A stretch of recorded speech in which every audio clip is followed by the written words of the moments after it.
me dit, « Oh, je ne te suffis pas. » Hein?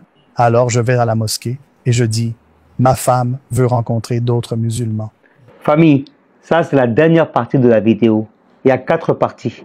Il y a la première, la deuxième, la troisième qui avait déjà été postée précédemment. Là, c'est la 4e partie et la dernière. Famille, écoutez comme c'est beau. Qu'en pensez-vous? Ils répondent, « Frère, on a une halakha, tu sais. Des familles se réunissent le vendredi pour le tafsir du Coran, discuter, manger, prier et rentrer. » Il dit, « Pourquoi ne pas l'amener à la halakha? On pourra tous se rencontrer. » Je dis, « Super. » On va à la première halakha. C'est la première fois qu'elle voit des musulmans interagir normalement, en famille. Et ça lui a plu. Et c'était quelque chose à laquelle elle ne s'attendait pas.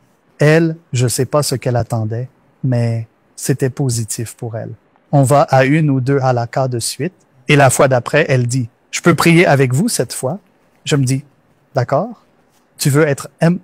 Non, je veux pas être musulmane. Mais quand vous vous levez tous pour prier, je reste assise à regarder. Quelque chose en moi veut que je me joigne à vous. J'aimerais en faire partie. Ce serait cool. » Alors je lui dis, « Oui, c'est tu comme peux ça te que ça commence. joindre. Mets-toi en ligne et suis. » Elle sait pas quoi dire. Elle imite juste les gestes, mais voulait participer à la prière. Je me dis, « OK. » Quelques halakas plus tard, je rentre et elle me dit, « Je crois que je suis prête. » Je demande, « Prête à quoi? » À être musulmane, mais je ne vais pas. Elle me liste ce qu'elle ne fera pas. Je me dis, « Hey, ça va dans mon sens. Ouais, très bien, cool. Je veux être une muse. » Elle devient musulmane. Bref, tout ce qu'elle jurait ne jamais faire, elle le fait maintenant. Que ressentiez-vous en prononçant votre shahada? Eh bien, je vais vous dire, prononcer la shahada était mécanique pour moi. Mais juste après, on remarque quelque chose de nouveau dans sa vie. C'est une paix, une tranquillité, un confort. Allah dit qu'il met l'amour dans nos cœurs. Peu importe comment on l'appelle, on le ressent. On ignorait avoir ça. Entre moi et les autres, il y a toujours une barrière. Et on ne s'en rend même pas compte, hein? Ce sont des amis, mes amis, je fais tout avec eux. En devenant musulman, dire « Assalamu alaykum » révèle un manque. C'est cette barrière qu'on a toujours eue sans le savoir. Et une fois parti, on ressent vraiment c'est un lien spirituel inexistant avant de devenir musulman. Et c'est une sensation très addictive. Quelle a été la réaction de vos proches à votre conversion à l'islam? Mes parents ont d'abord toléré, semblant heureux pour moi, pensant que c'était passager. Il s'en remettra, non? C'est juste une phase qu'il traverse. Il est jeune, il est bête, il passera à autre chose. Il n'y a donc pas eu de tension familiale. Sa famille était un peu plus réservée. Son père était si fâché qu'il l'a presque renié. Mais elle était mariée, elle m'avait eu. Elle n'avait besoin de lui que comme père. Ils ne se sont pas parlé pendant 10 ans. Son père était déjà divorcé, ils vivaient séparément. Sa mère disait « Si tu es heureuse, je le suis », mais était gênée en public quand ma femme s'est voilée. Quand elle se couvre et demande « Tu peux l'enlever avec moi, non? » Tu n'as pas... Elle s'inquiétait de l'opinion des autres sur elle. C'était un problème mineur, elle s'y est habituée. Son père a fini par accepter et même devenir son ami. Puis dans sa vieillesse, il a emménagé chez nous. On s'est occupé de lui jusqu'à sa mort. Leur relation s'est terminée sur une note très positive. C'était gênant au début, mais j'ai entendu pire. J'ai eu de la chance. On a eu de la chance. Et le prophète sallallahu alayhi wa sallam, qu'est-ce qui vous a le plus impressionné chez lui? Le prophète a traité chaque problème actuel, médias, abus, violence, rhétorique, avec sa famille et sa communauté.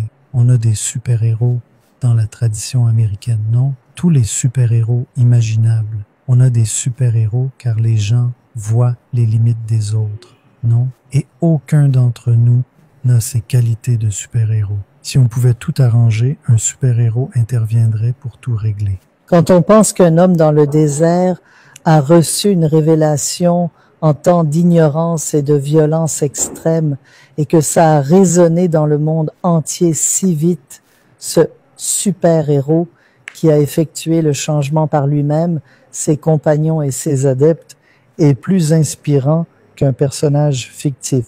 Donc vous remplacez vos héros par des gens réels. Enfin, parmi ceux qui nous regardent, quelqu'un s'ouvre à l'islam mais craint la réaction de ses proches. Que diriez-vous à cette personne? Puis-je lire ma réponse? J'y ai réfléchi un instant et ne les aidera pas le jour du jugement. Face à votre Seigneur ou Créateur, la foi est un choix personnel que chacun doit affronter.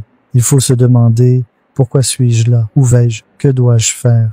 Nul n'est responsable de vos actes, ni de votre réussite. Une foi inébranlable surmontera tout obstacle, barrière ou réaction. En unissant tête et cœur, vous trouverez une paix et une force indestructibles. Ne vous souciez pas des réactions des autres. Agissez avec sincérité et foi. Dieu sera là à chaque pas. Il l'est déjà. Amin. Vous avez vu?